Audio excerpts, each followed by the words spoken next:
నానమ్మ hi hi hi hi hi hi నానమ్మ. నానమ్మ నీకు వయసు ఎంతనే? నీ వయసు 95.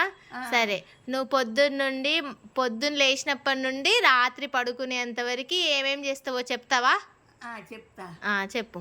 పొద్దుగాల లేస్తా, లేచి ముఖం కడుక్కుంటా, గోలు వేసుకుంటా, అటు ఇటు తిరుగుతా, తిరిగి కాళ్ళు కొంచెం అటు ఇటు నడిచినాక కాసేపు ఇట్లా ఒరుగుతా, ఒరిగి చేతులు యోగా చేసుకుంటా, ఇట్లా ఇట్లా చేసుకొని కొంచెం అయినాక మా కోడలు 7-8 వరకల్లా మళ్ళీ టిఫిన్ పెడుతుంది.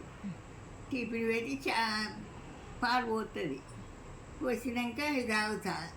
తిని మళ్ళీ బీపీ గోళీ షుగర్ గోళీ వేసుకొని కొద్దిసేపు అయినాక ఇక స్నానం చేస్తా. స్నానం చేసి చీర కట్టుకొని జాకెట్ వేసుకొని దువ్వుకొని పౌడర్ వేసుకొని చిరకం పెట్టుకొని ఇక ఇంత కాసేపు కూర్చొని మళ్ళీ చేతులు యోగా చేసుకుంటా. ఇట్లా చేసుకొని కాసేపు ఒరుగుతా. ఒరిగి లేచినాక స్నానం అయినాక మళ్ళీ 12-1 గంట వరకల్లా వంట చేస్తుంది మా కోడలు. వంట చేసినాక కొద్దిగా వంట అయినాక వెళ్తుంది. పెడితే మళ్ళీ దీని పండుడు లేసుడు ఇదే పని.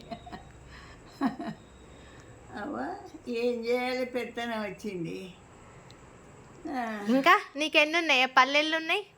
అయిపోయినాయి ఎన్ని ఒక్కలు. ఇయ్యను ఇంకా 5 ఏళ్ళు ఆగు, మళ్ళీ వస్తాయట.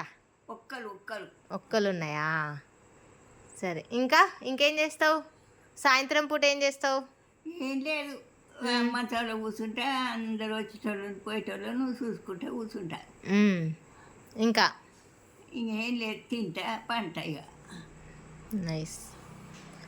టానిక్ తాగుతా, అన్నం తిని టానిక్ తాగి ఈ థైరాయిడ్ గోలు వేసుకున్న కాడి నుంచి ఒళ్ళు వచ్చినట్టు అవుతుంది అంతా. సరే, ఇప్పుడు బాయ్ చెప్పు. Bye bye. మళ్ళీ